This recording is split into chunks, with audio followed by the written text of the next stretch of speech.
ایک نمازی نے اپنی بیٹی کی شادی دوسرے نمازی کے بیٹے کے ساتھ کی۔ بسم اللہ الرحمن الرحیم، السلام علیکم جی، میں ہوں ارسلان اعظم اور پیغام ٹی وی میں آپ کو خوش آمدید کہتا ہوں۔ لاہور کی ایک ایسی مسجد میں موجود ہوں جہاں روحانی غذا تو ملتی ہی ملتی ہے، اس کے ساتھ ساتھ یہاں پر نمازیوں کی جو تواضع ہے، مچھلی، اس کے ساتھ ساتھ خشک میوہ جات اور قہوے سے کی جاتی ہے۔ یہاں پر یہ غذائیں کن نمازوں کے بعد ملتی ہیں اور یہاں کی کیا کیا سہولتیں ہیں اس مسجد میں، ایسے کیا کیا اہتمام ہیں، یہ تمام تر کہانی مسجد کے خطیب میرے ساتھ موجود ہیں، عبداللہ صاحب موجود ہیں، ان سے جاننے کی کوشش کرتے ہیں کہ اس کاوشوں کے پیچھے کون کون لوگ ہیں۔ جی عبداللہ بھائی، بہت شکریہ آپ کے وقت کا۔ مجھے یہ بتائیے کن کن غذاؤں کے ساتھ جو ہے وہ نمازیوں کی تواضع کی جاتی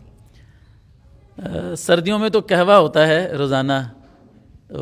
موسم کی مناسبت سے،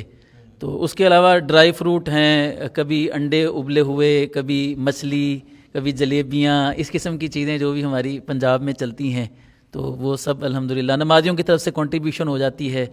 کوئی نمازی کہتے ہیں کہ آج میری طرف سے نمازیوں کو یہ کھلا دیا جائے، تو یہ سب سلسلہ چلتا رہتا ہے۔ اچھا، مجھے یہ بتائیے کہ یہ سب سے پہلے یہ انیشیٹو، یہ سٹیپ، یہ آئیڈیا کہاں سے آیا؟ کس نے جو ہے آپ کو زیادہ جو ہے اس جانب آنے کا کہا؟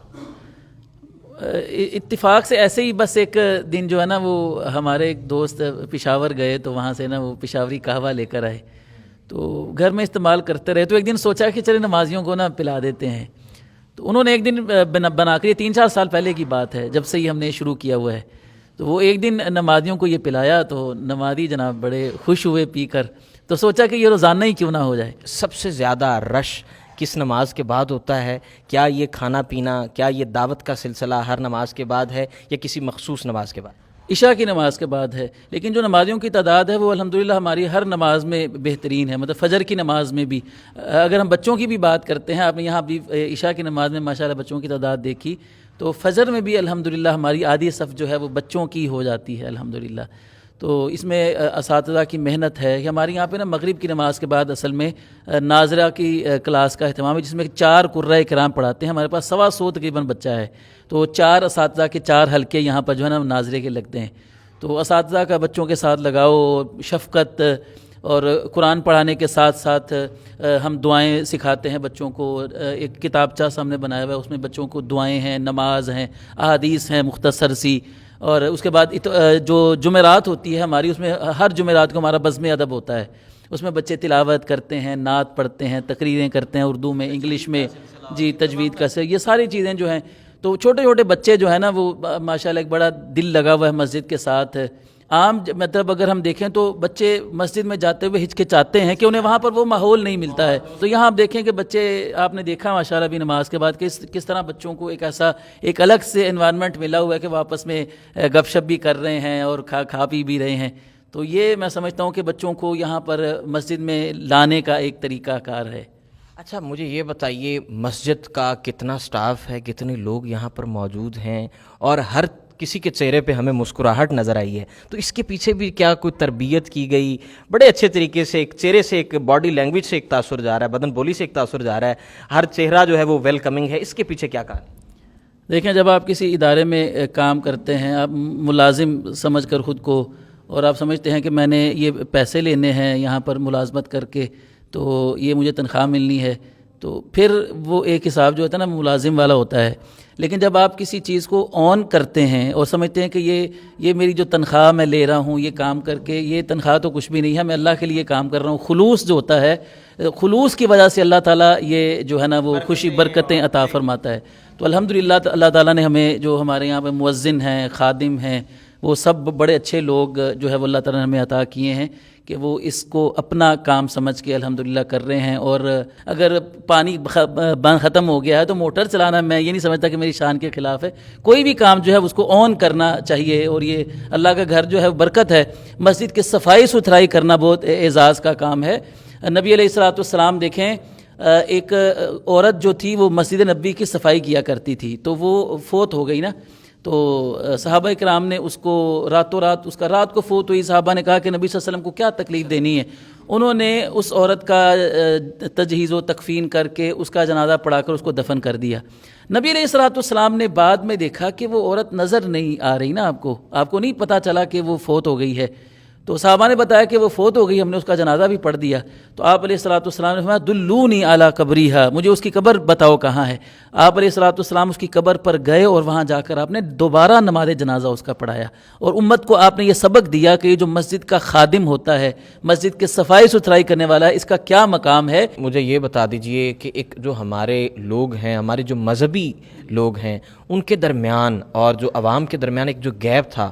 یہ مجھے لگتا ہے یہ ایک بہت اچھا سلسلہ، اس گیپ کو، اس فاصلے کو ختم کرنے کا یہ ایک بہت اچھا سلسلہ تھا۔ نبی علیہ الصلوۃ والسلام کے زمانے میں جو مسجد نبوی تھی وہ صرف نماز پڑھنے کی عبادت گاہ نہیں تھی، سب کچھ مسجد میں ہی ہوتا تھا۔ مسجد سے ہم نے باری باری ہر چیز کو نکال دیا اور صرف مسجد جو ہے وہ نماز کے لیے رہ گئی، اور نماز اور تالا، نماز اور تالا۔ تو یہ کھلانا پلانا، یہ لوگوں کو جوڑنے کا ایک ذریعہ ہے۔ نبی علیہ الصلوۃ والسلام نے ایک حدیث مبارکہ میں اہل جنت کے کچھ 4 کام بتائے ہیں، ان میں سے ہے آپ نے فرمایا وَأَطْعِمُوا الطَّعَامَ، تم کھانا کھلایا کرو۔ دیکھیں بھوکوں کو کھانا کھلانے کا ذکر نہیں ہے اس میں، ہر مسلمان کو آپس میں یعنی ایک دوسرے کو کھانا کھلانے کی ترغیب ہے۔ تو یہ بھی ہم سمجھتے ہیں کہ ایک ذریعہ ہے لوگوں کا آپس میں مل بیٹھنے کا، جب آپ کسی کے ساتھ بیٹھ کر کھاتے پیتے ہیں۔ دیکھیں بچے جب آپس میں، آپ نے بھی یہاں دیکھا، بیٹھ کر جب کھاتے ہیں، کھانے کے آداب وہ سیکھتے ہیں، مجلس کے آداب سیکھتے ہیں، دینی تربیت کے ساتھ دنیاوی تربیت۔ جی آپ مجلس کے آداب ہیں، گفتگو کے آداب ہیں، وہ ایک ماحول یعنی جی ان کو یہاں ملتا ہے۔ تو یہ ایک پیار محبت کا، مل بیٹھنے کا جو یہ پیغام ہے، میں یہ چاہتا ہوں کہ لوگ اس کو اڈاپٹ کریں، اور ہر مسجد جو ہے، ہم یہ سمجھتے ہیں کہ ہر مسجد میں ایسا ایک ماحول بننا چاہیے کہ لوگ خوشی محسوس کریں، یعنی یہ ایک خشک ماحول نہیں ہے۔ آپ دیکھیں مسجدوں میں ایسا ہوتا ہے کہ کئی سال نہ لوگ ایک مسجد میں جاتے ہیں نماز پڑھنے، کندھے کے ساتھ کندھا ملا کر 10 سال ہو گئے نماز پڑھتے ایک مسجد کے اندر، ایک امام کے پیچھے۔ امام صاحب کو اپنے مقتدی کا پتہ نہیں ہے، اور مقتدیوں کو آپس میں پتہ نہیں ہے کہ یہ جس کے ساتھ میں کندھا ملا کر کھڑا ہوں یہ کون ہے، کہاں سے آتا ہے، اس کا کام کیا ہے۔ یہ بہت کمی ہے۔ تو اللہ کے رسول صلی اللہ علیہ وسلم کو تو اپنے مقتدیوں کی بڑی فکر ہوتی تھی۔ اگر کوئی صحابی مسجد میں نہیں آتے تھے نا، تو آپ علیہ الصلوۃ والسلام اس کا پتہ کیا کرتے تھے کہ پتہ کرو وہ بیمار تو نہیں ہے، وہ کیوں نہیں مسجد میں آ رہا۔ تو یہ ساری باتیں ہمیں کیا بتاتی ہیں کہ ہمیں مسجد کو اس طرح سے بنانا ہے کہ جی آباد کرنا ہے، تعلق آپس میں قائم کرنا ہے۔ آپ کو میں مزے کی بات بتاؤں کہ ہمارے مسجد میں یہ ماحول کریٹ کرنے کی وجہ سے، یعنی یہ آپس میں اتنا، یعنی نمازیوں کا پیار محبت، آپس میں الفت، اس کی وجہ سے ایک ایسے کئی واقعات ہماری مسجد میں ہوئے کہ مسجد کے نمازیوں کے درمیان آپس میں